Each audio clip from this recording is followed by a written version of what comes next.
You just brought home your dream Wrangler. Then something freaks you out. The roof pops, the cooling fan sounds like a jet engine, and the steering feels unlike almost anything else. Strange? Absolutely, but usually completely normal. Here are 8 Wrangler behaviors every new owner should know. Number 8 is the creepy hardtop pops on a cold morning. You walk out one crisp winter morning, coffee still steaming in your hand, and the roof of your Wrangler starts snapping like a bowl of Rice Krispies hit with milk. Sometimes it's one sharp crack. Sometimes it sounds like tiny gunfire above your head. New owners swear something's about to break, or that a burglar tried to pry the top off overnight. What's going on up there is simple. Your hardtop isn't one solid piece bonded to the body. It's 3 separate panels bolted and latched to your frame, with rubber seals sitting between every seam. When the temperature drops, those rigid panels shrink a tiny bit. When the sun heats them, they expand right back.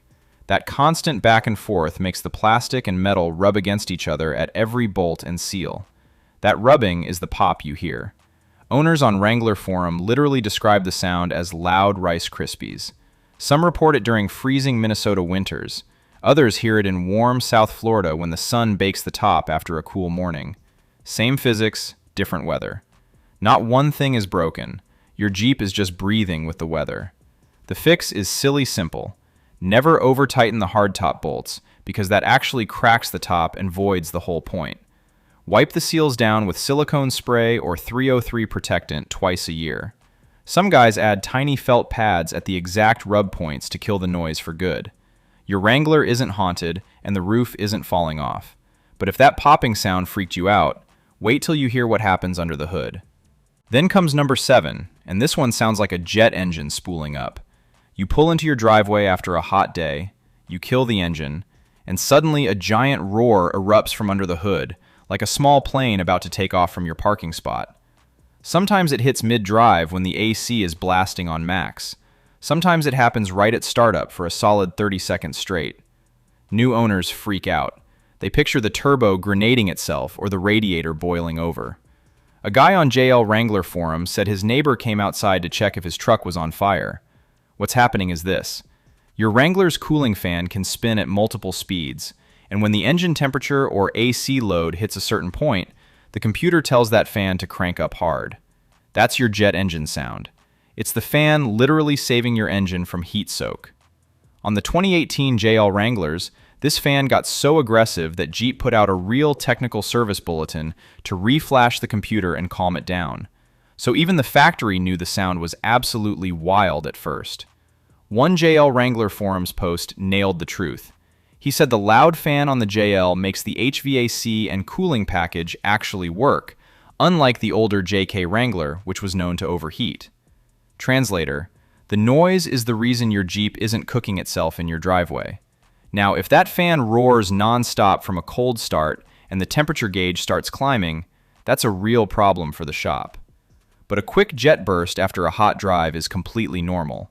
However, the noise still doesn't stop there. That brings us to number 6, the cabin noise that turns highway driving into a wind tunnel. You merge onto the interstate for the first time. 60 miles an hour comes easy. Then 70 hits fast. Now your Wrangler sounds like you left every window cracked wide open. Wind whooshing past your ears. Tires humming loud enough you have to turn the radio up. You start wondering if the door seals are bad or the top isn't installed right. The answer is no. It's actually just physics. Your Wrangler is basically a brick with a windshield glued to the front. Every other car on the road has a sloped hood, a curved roof, and smooth panels designed to slice through air. The Wrangler is boxy on purpose because that shape gives you cargo room, headroom, and a nostalgic look nobody else has.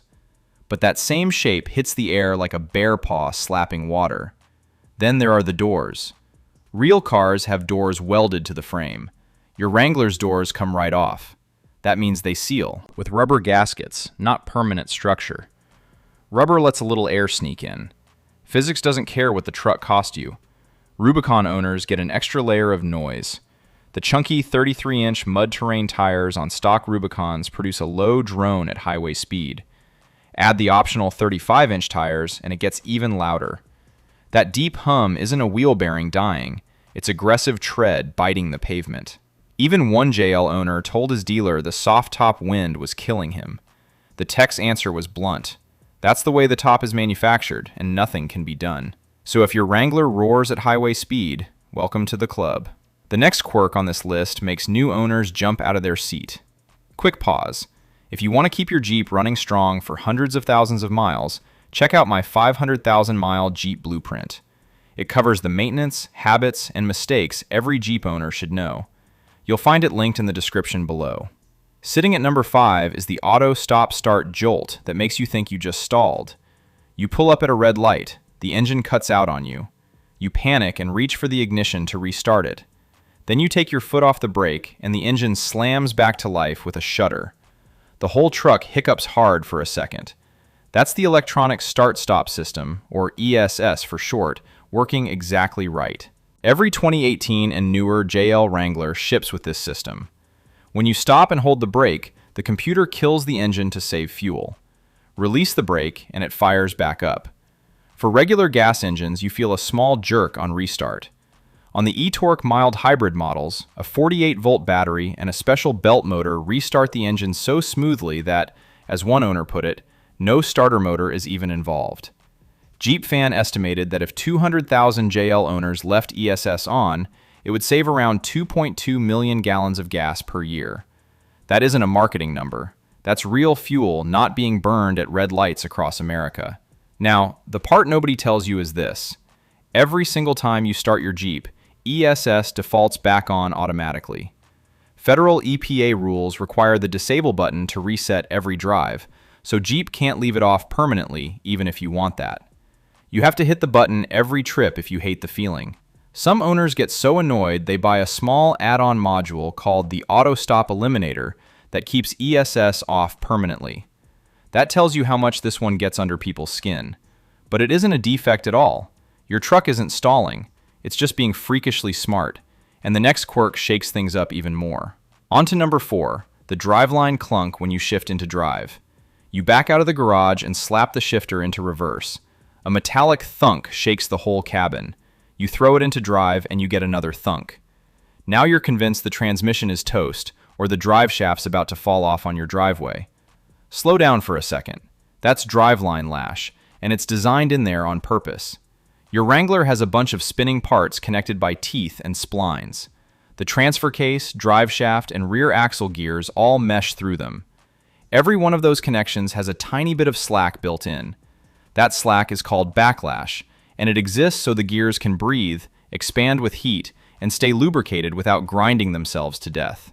When you shift from park to drive, the engine loads the transmission loads the drive shaft loads the axle, and all that slack takes up at once. The result is one solid clunk. It's louder when the truck is cold because the fluid is thick and the idle RPM sits higher.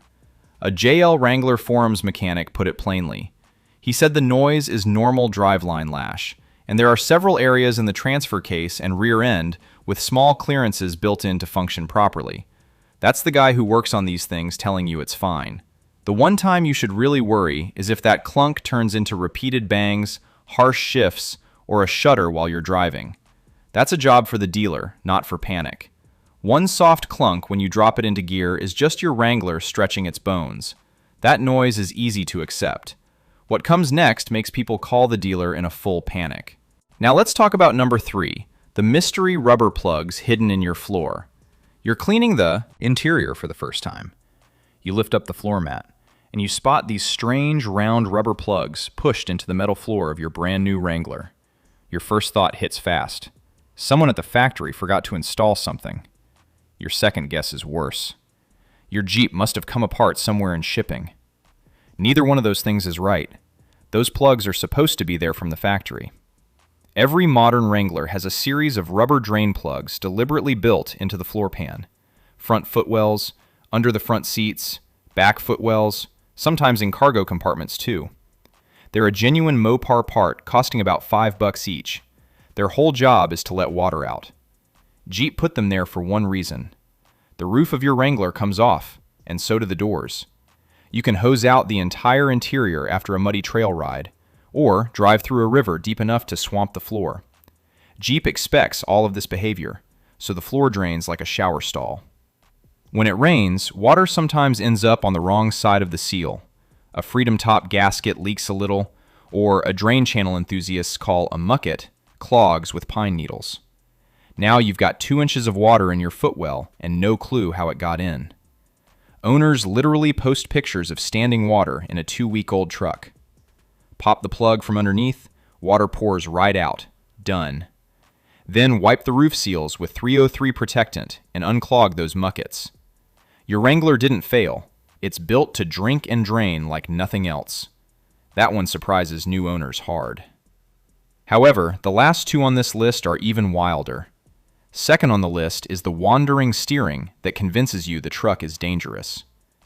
You're cruising down the freeway, hands at 10 and 2, doing everything right, but the truck keeps drifting a little left, then a little right, and you're making tiny corrections every second to hold your lane. In a normal car, this would mean bad tires or a broken tie rod, but in a Wrangler, it's usually just the design.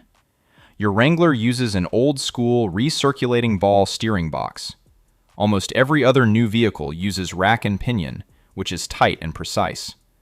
Recirculating ball is what heavy-duty trucks and old Jeeps have used for decades because it survives massive off-road abuse. The trade-off is a dead spot near center. Forum consensus and Jeep's own service documents say 1 to 2 inches of play at the wheel is completely normal. Add the solid front axle, the short wheelbase, tall, knobby tires, and a tall vehicle that catches every wind gust, and you get that constant micro-correcting feel on the highway. Nothing about it is broken. It's just the price of a truck that can crawl over boulders most SUVs can't even see. That said, this is where you need to know one hard truth. The 2018 and 2019 JL Wranglers had a real steering defect on top of this normal feel. Owners filed thousands of complaints with the NHTSA about it. Jeep issued a formal recall and a track bar bracket fix. If you own one of those JLs and you're basically wrestling a raccoon the whole drive, get it inspected. That's a real problem, not the design. Normal loose feel is perfectly fine. So the last one on this list is the one that made grown men pull over on the shoulder in tears. And number 1 is the steering shimmy people wrongly call the death wobble. You're doing 65 on the highway. You hit a pothole or an expansion joint out of nowhere. Suddenly, the whole front end shakes for a second, the steering wheel wiggles hard in your hands, then everything settles right back down. Your heart is stuck in your throat. Welcome to the most talked about, most misunderstood Wrangler quirk of all time. The truth nobody tells first-time buyers is this: that brief, self-settling shimmy is a characteristic of the axle.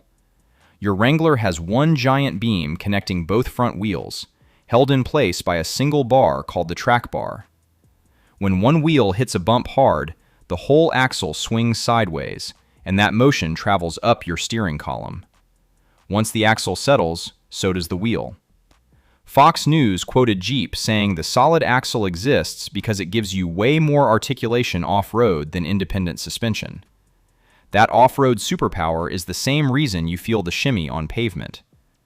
But where this gets serious is what comes next. There's a totally different beast called death wobble, and it isn't normal at all. Death wobble is a violent, uncontrollable shake that only stops when you almost come to a full stop. Usually it points to a worn track bar, loose tie rod, bad ball joints, or worn control arm bushings. That's a real safety problem, not a quirk. The Reynolds and Martinez class action against Fiat Chrysler covered around 1.1 million owners of 2018 to 2020 Wranglers and 2020 Gladiators. A judge approved a roughly $30 million settlement in June of 2023, and Jeep extended the steering damper warranty to 8 years or 90,000 miles. So learn the difference. A quick shake after one bump that stops on its own is completely normal. But a wild shake that doesn't stop and forces you to pull over means you get to a shop immediately. That's the receipt every new Wrangler owner deserves. And there you have it. 8 things that might seem strange on a Jeep Wrangler, but are actually completely normal. Let me know in the comments which one surprised you the most. If you learned something new, hit that subscribe button for more Jeep tips, and click the video on screen right now to keep watching. Thanks for watching, and I'll see you in the next one.